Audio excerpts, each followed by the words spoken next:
Welcome to week 6. Last week we talked a little bit about Freud and where Freud focused on the psychosexual stages of development. Erikson focuses on psychosocial. Freud focused on the id and the superego and the conflict between those two, and Erikson focuses on the ego. He also emphasizes the role of culture and society on development. Keep in mind, though, that Erikson's view is still from a Western lens, and so some of the stages of development, some of the ideals don't really translate culturally, so they might not apply to different cultures. The industry versus inferiority stage from 5 to 12 years. At this stage, teachers and peers take on a more important role. The peer group is a major source of a child's self-esteem.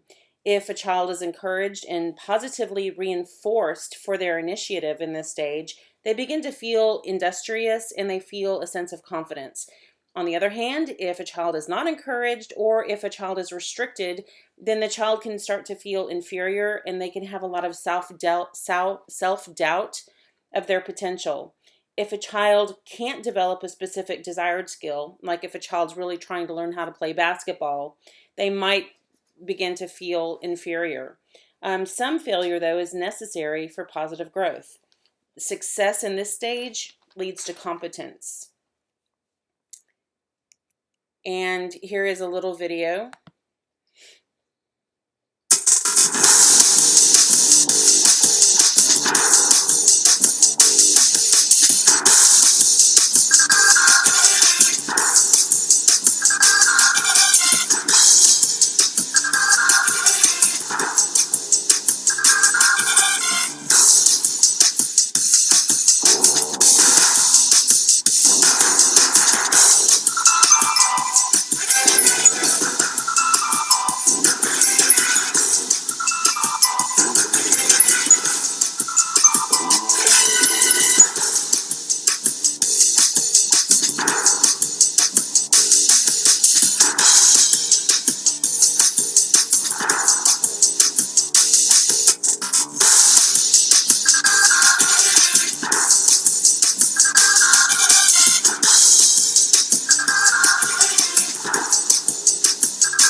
So identity versus role confusion, this is 12 to 18 years. This is the transition to adulthood and individuals become more independent. Now remember, this is from a Western value. In other cultures, there is not the push towards independence. This is a time where young people are really examining their personal identity to find out who they are. Their body image changes during this time as well. And so now we move into intimacy versus isolation. This is 18 to 40 years. In this stage, we begin to share ourselves with others and form bonds and commitments with individuals outside of our family. Success in this stage can lead to secure relationships and a sense of commitment to others. However, failure in this stage can lead to isolation, fear of commitment, and depression. And again, remember, this is from a Western value perspective. Person in environment. Culture is a set of rules or behavior that influences but does not cause the behaviors themselves.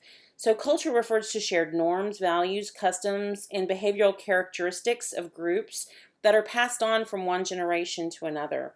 Culture is learned. It's not something that we're born with. So the culture that a person is raised in is going to have a heavy influence on their development. Physical development. At what age should we start to talk about puberty and sex? A recent study of 17,000 girls between ages 3 through 12 years old showed that girls are showing signs of puberty on average earlier for Caucasian girls and 2 years earlier for African American girls. The citation is Donchis and Hayden, 2001. Research in the differences among different ethnicities is really lacking. So most of the studies are done on Caucasian children. But this study suggests that girls are not prepared for the physical and emotional changes that happens during puberty. So when it's happening younger, they're not really prepared for the attention they're getting, which might not be positive attention. Experts really suggest talking to kids around 9 or 10. Girls start puberty typically around age 11 and sometimes as early as 8. There are noticeable changes in boys around 12 or 13. Sometimes boys can start late puberty around 13, 14, and 15. And boys that are developing later can also have some negative effects. Social development. One of the most obvious changes in the adolescents is their world starts moving away from their parents and into the peer group. This can be a really tough time for teenagers, and it can be a really tough time for their parents, but it doesn't mean that families aren't still important. Most research shows that family closeness and attachment has been recently confirmed as the most important factor associated with kids not smoking, with less use of alcohol and less use of other drugs. Strong family attachment is strongly correlated with a later initiation of sexual intercourse and fewer suicide attempts and suicide ideation among young people. Friends are important. Teenagers have to orient themselves to their peer groups in order to establish a sense of independence. Positive peer relationships during adolescence has been linked to positive psychosocial adjustment. One study by Bagwell, Newcomb, and Bukowski, 1998, found that fifth graders who were able to make at least one good friend were found to have higher feelings of self-worth at age 30 than when compared to those who didn't have any good friends. That sort of kind of reminds us of when we talked about young children and the importance of strong attachments.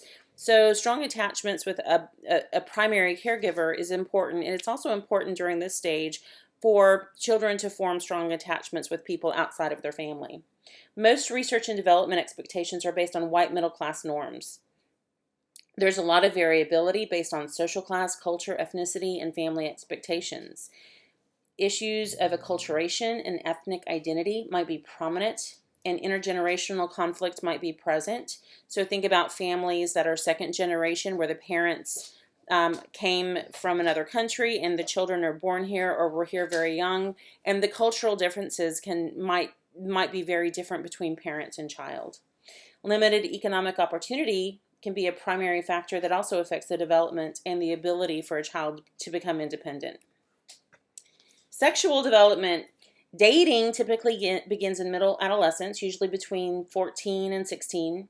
In some cases, very young adolescents are cyber dating over the internet. Early romantic relationships tend to be short-lived, and most of the dating occurs at this age in a group context. So 46.8% of high school students surveyed said they've had sexual intercourse. 40.9% did not use a condom the last time they had sex, and 15% had sex with 4 or more people during their lifetime. Risky sexual behavior places young people at a very great risk for HIV or other STIs. An estimated 8,300 young people between the ages of 13 and 24 in the United States had HIV infection in 2009. So you know those numbers are only bigger now. Nearly half of the 19 million new STIs each year are among young people aged 15 to 24. And more than 400,000 teenage girls aged 15 to 19 gave birth in 2009. So here are 2 videos from a young person's perspective. If you guys don't know who Lacey Green is, she's a YouTube personality. She does a lot of great videos, and if you're working with young people in your job, or that's what you want to do, I encourage you to check out some of her videos. You know what I find kind of weird? The idea of a single sex talk. Like one day, parents decide to sit down with their kid and just impart all of the knowledge about sex upon them. Then they walk away, and it's all good. Done.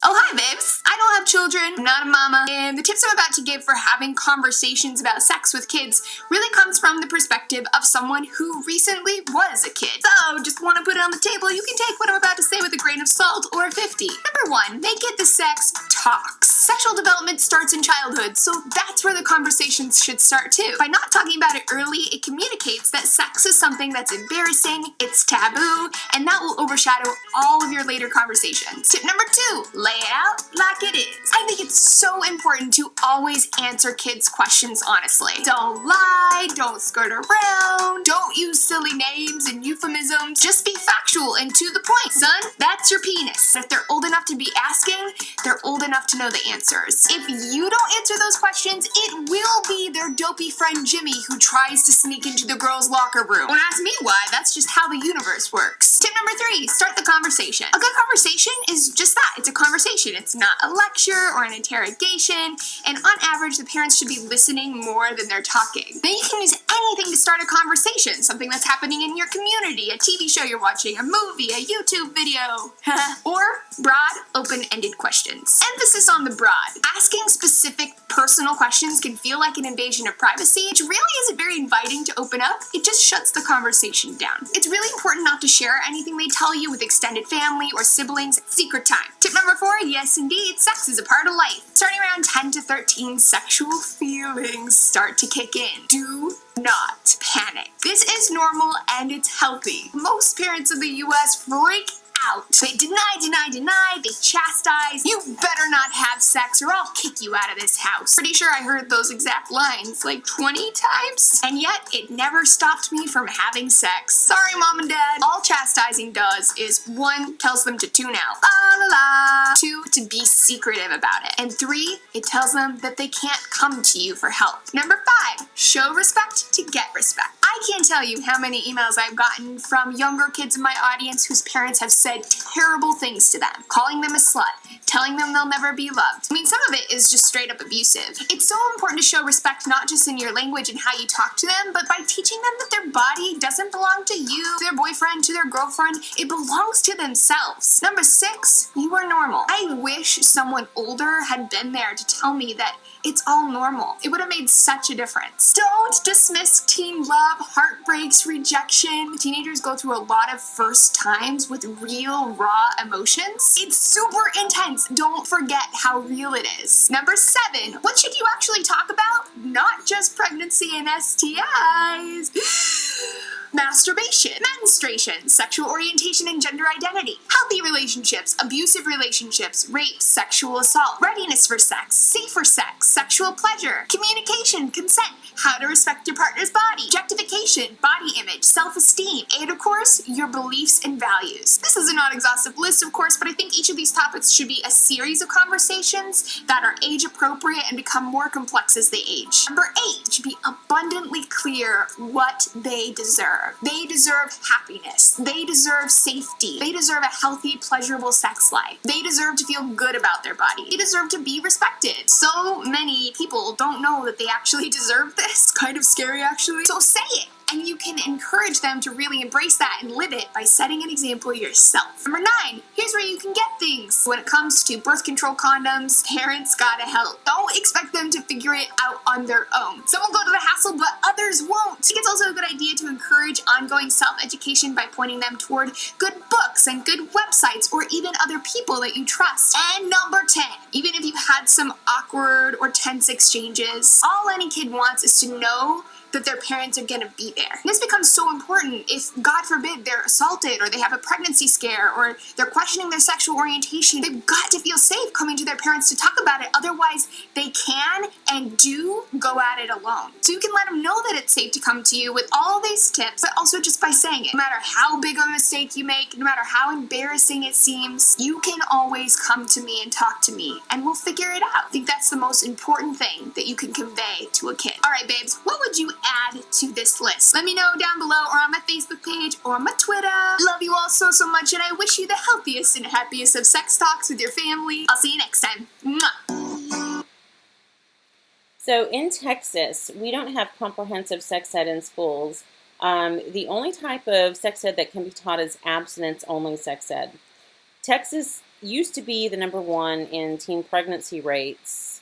I think now Mississippi is #1, but it kind of goes back and forth between Texas and Mississippi. Abstinence-only sex education is a form of sex education that teaches about not having sex outside of marriage. It does not include any reproductive health education, such as birth control. It doesn't include safe sex education, and so it only focuses on abstinence. So here is another video about abstinence education. Neighborhood kids just love to go down by the river, and we're always telling them there are too many risks. Drowning, catching a cold. As a mother, I'm concerned. We decided to hide the life vests. We did not want to send the message that it was okay to be going in the first place. And we keep telling them, don't you dare do it. There's a shark. Would you believe that some of the parents at the school want to have swimming lessons during the school day? It's as if they want to see their kids drown.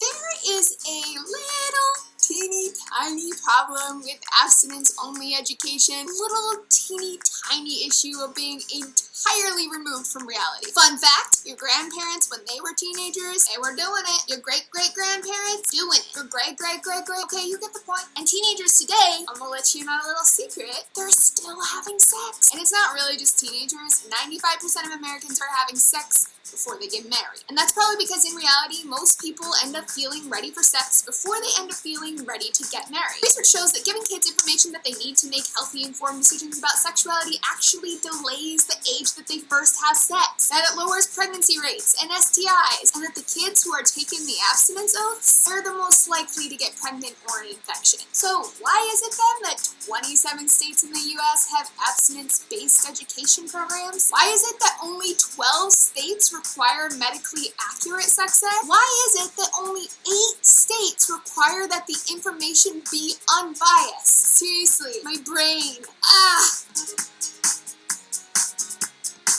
The motive behind abstinence-only education is fear. If a program does talk about STIs, it's not to teach you about STIs. It's to show you the most gruesome, extreme, scary pictures they can find. If they talk about birth control, they exaggerate the rates of failure and say that it's not a reliable way to prevent pregnancy. Liar! They make girls scared by telling them they're whores if they have sex. Liar! They're a lot, and boys are a key. Sexist! And a liar! That sex before marriage will ruin your relationship. Liar! That if you have sex, a chemical will be released in your brain that will make you attached to the person forever. Liar! Education.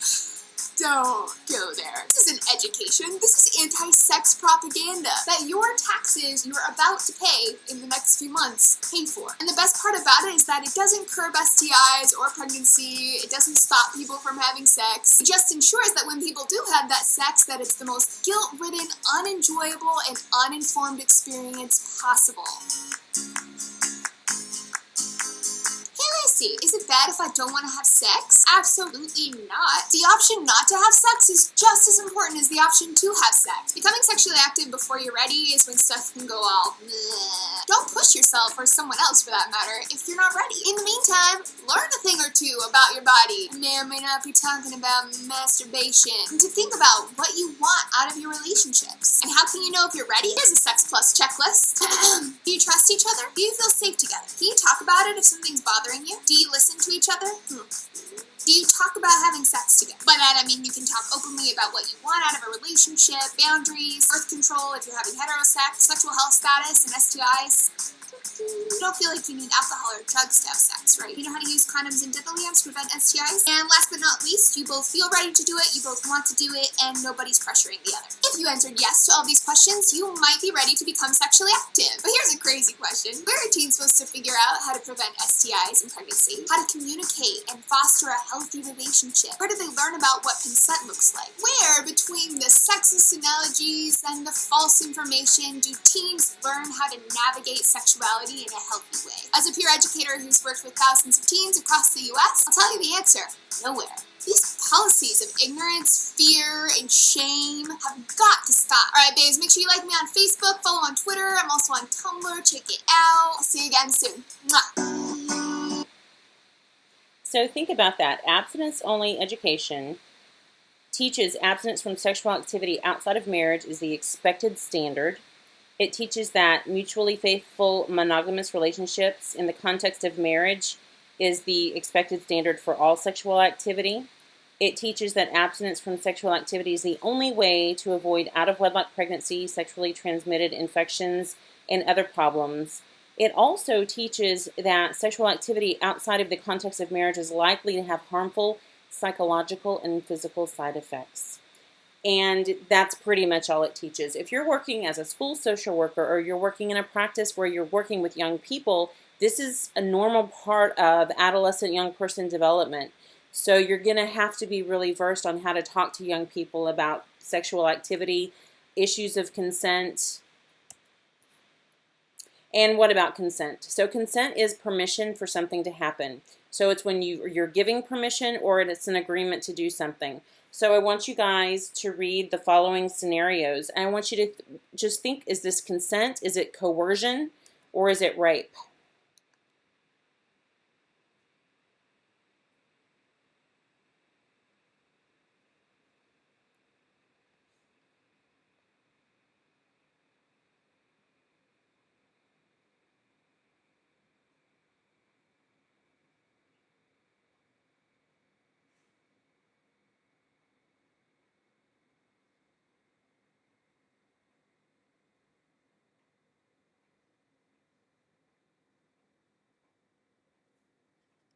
In the second scenario,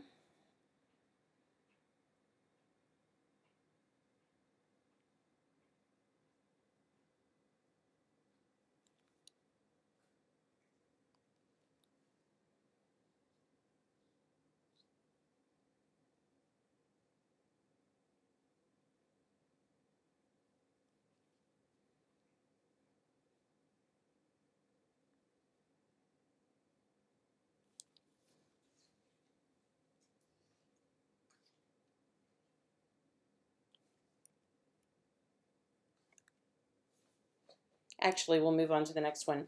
So some facts about that. From a national study of college women, 84% of women who were raped knew their assailants. 57% of the rapes occurred on a date. 25% of men surveyed believed that rape was acceptable if the woman asked a man out, if the man pays for the date, or if the woman goes back to the man's room, dorm room, or apartment after the date. 33% of men surveyed said they would commit rape if they definitely could escape, if they could get away with it. 84% of the male students who were surveyed had committed acts of rape that clearly met the legal definition of rape. 75% and 75% of male and 55% of female students in an occurrence of date rape had been drinking or had used other drugs. Many women don't report because of the way the rape victims are characterized. They are embarrassed. They don't want to have to testify against their rapist, and they might not know the definition of rape. Nearly 5% of college women are victimized in any given year, meaning over 4 years, 1/5 to 1/4 of a cohort of women might be assaulted. And the majority of rapes occur in the living quarters, 60% in the victim's residence and 10% in a fraternity, 31% in other living quarters. 50% of high school boys and 42% of high school girls said that there were times it was acceptable for a male to hold a female down and physically force her to engage in intercourse. So this is a Kansas state survey that had been done. So when you're working with young people, especially with boys and with girls, you definitely want to educate them on consent. Psychological and emotional development. Adolescence is a pretty trying time for parents, and it's a trying time for young people. Moods can shift rapidly from happiness to distress to confident to someone who's worry-ridden. Adolescence is a time when teenagers start to explore and assert their personal identities. Self-concept is the set of beliefs one has about oneself. And self-esteem is the evaluation of how you feel about your self-concept. And then self-efficacy is your belief in your ability to achieve. Global self-esteem is how we feel overall about ourselves, and specific self-esteem is how we feel about a certain aspect of ourselves. So a lot of people might struggle with personal labels. They might have some specific self-esteem problems, but they might have an overall good global self-esteem. Many people might struggle with fitting in. They might struggle with gender, and they might struggle with gender identity.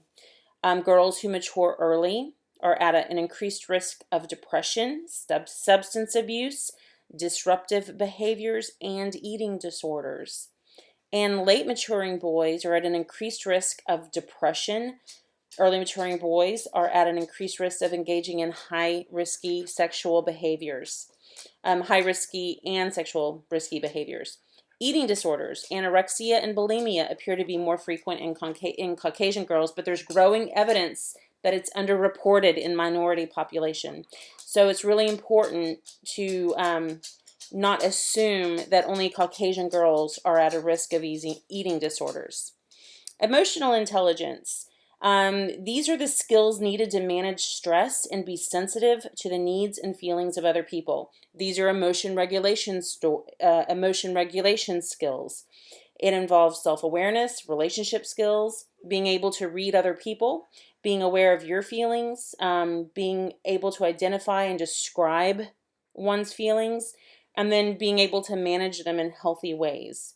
It is also empathy, being able to put yourself in the position of others, learning to resolve conflicts in a positive way, and also being cooperative.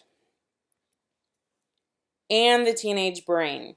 So teenagers have the frontal lobe, which is where rational decision making is a little underactive, and the part of the brain in the middle that is risk taking is a little hyperactive during the teenage years. So we're going to watch a TED video that talks more about the teenage brain.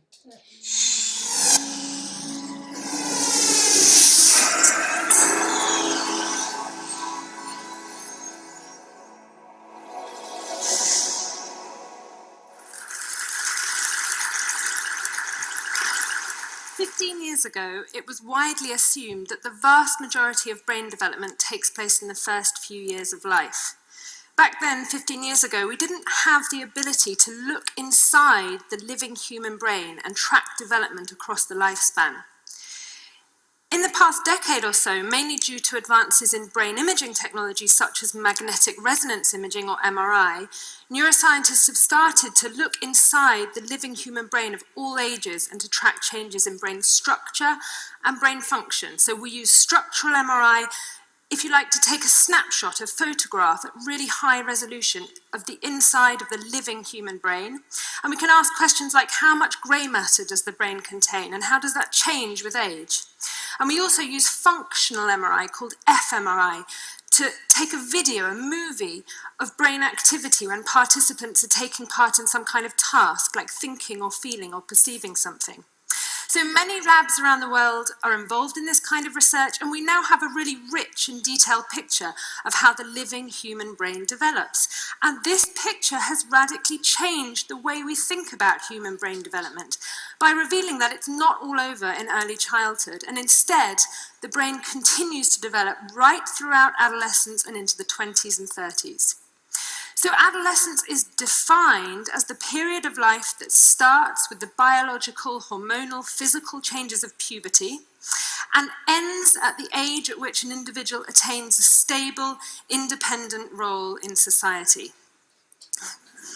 It can go on a long time. One of the brain regions that changes most dramatically during adolescence is called prefrontal cortex. So this is a model of the human brain, and this is prefrontal cortex right at the front.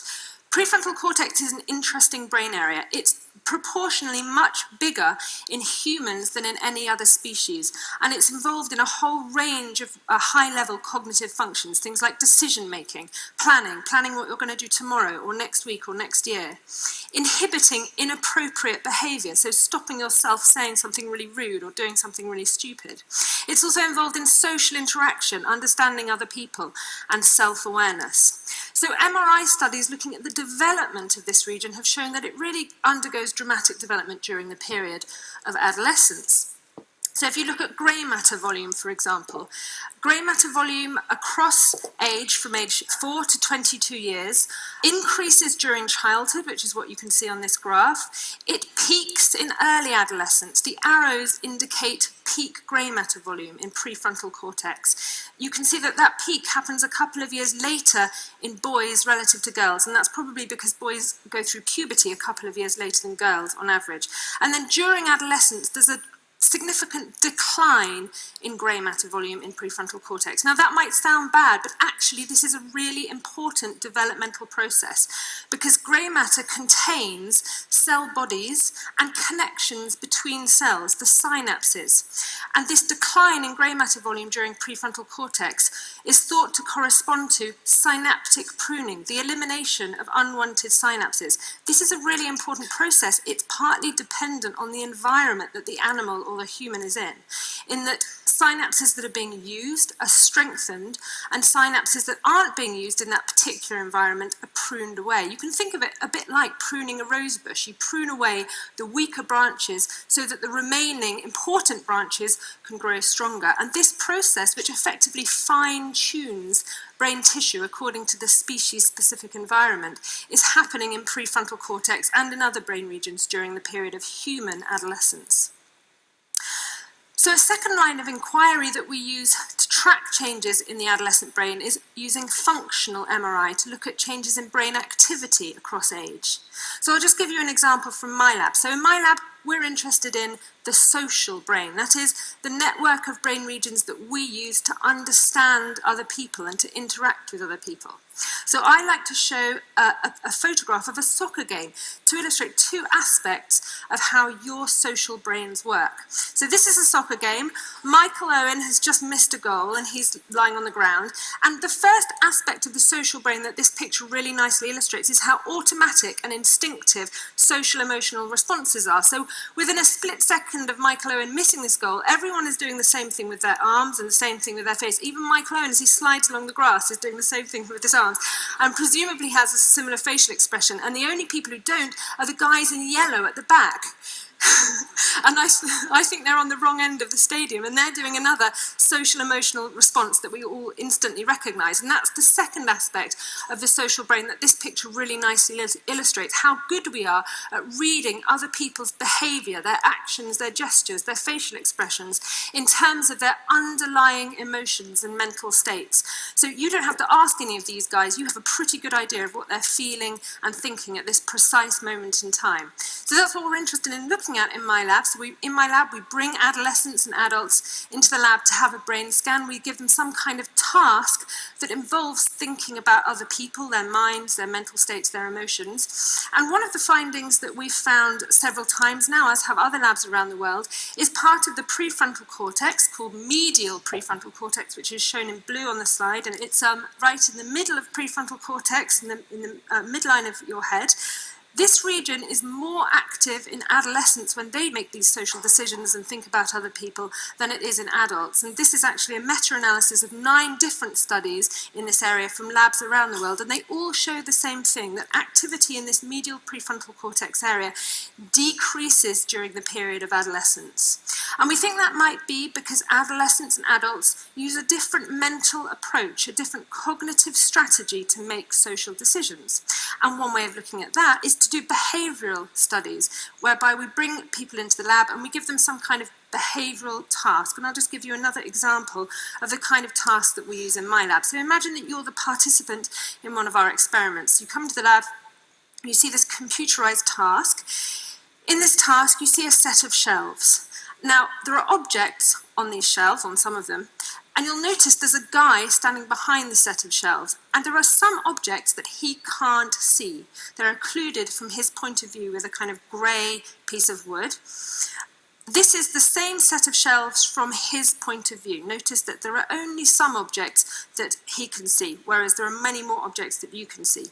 Now, your task is to move objects around. The director, standing behind the set of shelves, is going to direct you to move objects around. But remember, he's not going to ask you to move objects that he can't see. This introduces a really interesting condition whereby there's a kind of conflict between your perspective and the director's perspective. So imagine he tells you to move the top truck left. There are 3 trucks there. You're going to instinctively go for the white truck because that's the top truck from your perspective. But then you have to remember, oh, he can't see that truck, so he must mean me to move the blue truck, which is the top truck from his perspective.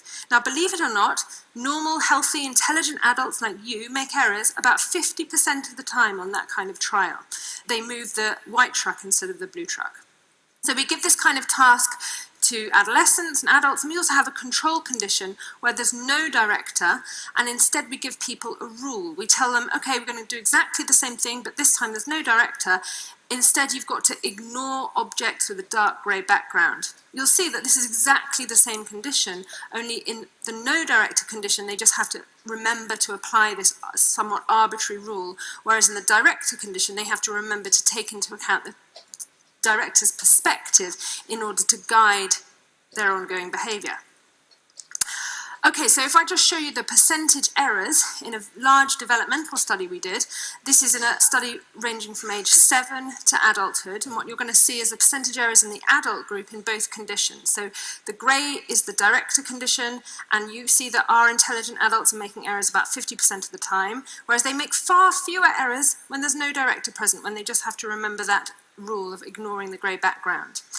Developmentally, these 2 conditions develop in exactly the same way between late childhood and mid-adolescence. There's an improvement, in other words, a reduction of errors in both of these trials, in both of these conditions. But it's when you compare the last 2 groups, the mid-adolescent group and the adult group, where things get really interesting, because there is no continued improvement in the no director condition. In other words, everything you need to do in order to remember the rule and apply it seems to be fully developed by mid-adolescence. Whereas in contrast, if you look at the last 2 grey bars, there's still a significant improvement in the director condition between mid-adolescence and adulthood. And what this means is that the ability to take into account someone else's perspective in order to guide ongoing behaviour, which is something, by the way, that we do in everyday life all the time, is still developing in mid to late adolescence. So if you have a teenage son or a daughter and you sometimes think they have problems taking other people's perspectives, you're right, they do, and this is why. So we sometimes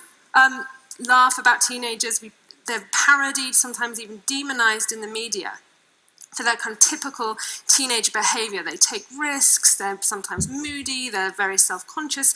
I have a really nice anecdote from a friend of mine who said that the thing he noticed most about his teenage daughters before and after puberty was their level of embarrassment in front of him. So he said, before puberty, if my 2 daughters were messing around in a shop, I'd say, hey, stop messing around and I'll sing your favourite song. And instantly they'd stop messing around and he'd sing their favourite song. After puberty, that became the threat. The very notion of their dad singing in public was enough to make them behave. So people often ask, well, is adolescence a kind of recent phenomenon? Is it something we've invented recently in the West? And actually, the answer is probably not. There are lots of descriptions of adolescence in history that sound very similar to the descriptions we use today. So there's a famous quote by Shakespeare from The Winter's Tale, where he describes adolescence as follows. I would there were no age between 10 and 3 and 20, or that youth would sleep out the rest. For there's nothing in the between but getting wenches with child, wronging the ancientry, stealing, fighting. He then goes on to say, having said that, would any but these boiled brains of 19 and 2 and 20 hunt in this weather? So, almost 400 years ago, Shakespeare was portraying adolescents in a very similar light to the light that we portray them in today. But today, we try to understand their behaviour in terms of the underlying changes that are going on in their brain. So, for example, take risk-taking. We know that adolescents have a tendency to take risks. They do. They take more risks than children or adults, and they are particularly prone to taking risks when they're with their friends. There's an important drive to become independent from one's parents and to impress one's friends in adolescence. But now we try to understand that in terms of the development of a part of their brain called the limbic system. So I'm going to show you the limbic system in red in the slide behind me and also on this brain. So the limbic system is right deep inside the brain, and it's involved in things like emotion processing and reward processing. It gives you the rewarding feeling out of doing fun things, including taking risks. It gives you the kick out of taking risks. And this region, the regions within the limbic system, have been found to be hypersensitive to the rewarding feeling of risk-taking in adolescents compared with adults. And at the very same time, the prefrontal cortex, which you can see in blue in the slide here, which stops us taking excessive risks, is still very much in development in adolescence. So brain research has shown that the adolescent brain undergoes really quite profound development, and this has implications for education, for rehabilitation and intervention. The environment, including teaching, can and does shape the developing adolescent brain.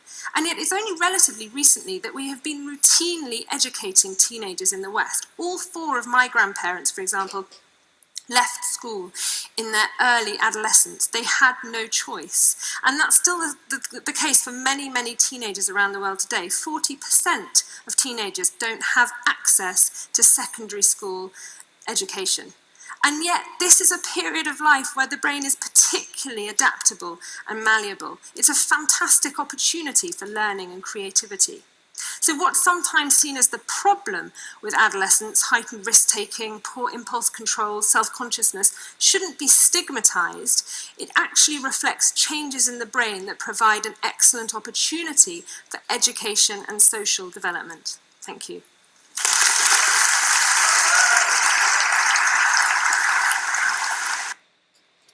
Okay, so think about that. Are children responsible for their actions? So the part of the brain that's rewarded through risky behaviors is overactive. The part of the brain that stops us from doing those risky things is underactive. In the United States, up until 2005, until the Supreme Court ruled it, juveniles could be executed for crimes. The UN Rights of a Child opposes children, juveniles, from being sentenced to life without parole. The only exception, the two countries that don't abide by that, Somalia and the United States. So children and adolescents and young people, they don't have the ability to really empathize. They don't have the ability to think abstractly. They don't have the ability to really think about the consequences. So are they responsible for their actions? Should children be tried for their crimes? Should they be tried as an adult? Ethically, what is the problem with this? Knowing what we know about brain development. So when you're talking to teenagers, these are some things to keep in mind. Ask non-threatening, non-judgmental questions. Try to make sure that your questions are neutral. It's always a good idea to listen more than you speak. If you guys don't have any experience with motivational interviewing, I highly recommend that you take whatever opportunity you can to get trained or to expose yourself to MI. It's one of the best things you can do when talking to teens. Avoid asking why questions in general. Young people can't answer those questions very well. And match the emotional state. If someone doesn't seem like they're too terribly interested in talking, if you come across as you're so eager, then it's going to probably the person's probably going to avoid opening up to you. If they're being calm and subdued, you just kind of be calm too. The only time is if there's anger or hostility involved, then you don't want to match that state. And a good way to get teens and young people to talk is to talk about things that are going on in the news. Talk about things that the teenagers are talking about. LGBTQ. So this is a minority group, and LGBTQ youth are at a greater risk of substance abuse and being the victims. They're at a greater risk of being homeless, having illnesses associated with stress, sexually transmitted infections, mental illness, and at a higher risk of suicide. The deck is really stacked against LGBTQ youth. They're more than 2 times likely as non-LGBTQ2 youth to verbally be harassed. They also, their top 4 negative experiences are intolerance, being closeted, feeling out of place or feeling isolated, and being verbally harassed. If you look at this slide, you're going to see what are the most important factors. So the things that LGBTQ youth would like to change: understanding and tolerance. They'd like to change their family situation and who they live. And if you look at the non-LGBTQ youth, you see those values are very different. And the most important problems they're facing right now: non-acceptance, school bullying, and the fear of being out or open. The homeless population, most of the homeless youth in Houston are LGBTQ. Many of them face physical abuse, emotional abuse. Many of them are kicked out of their home when their parents find out. So they're more likely to not have an adult that they can talk about, somebody that they can talk about openly and ask questions. They're less likely to say they're happy. They're more than twice as likely to experiment with alcohol and drugs. And some of them say that they're honest about themselves online compared to the real world. The website at the bottom is a great website to check out for information on how to talk to LGBTQ youth and more information about the special problems that this population faces. Young adult. So around the age of 20, 30, or maybe even 40-ish, what is the important event at this time? So Erickson says it's intimacy, which is the ability to relate to another human being on a deep personal level. And according to Erickson, a person who has not developed a sense of identity, which is what we get in adolescence, you're going to have a fear of a committed relationship and you might retreat into isolation. So does having a sexual relationship indicate emotional intimacy?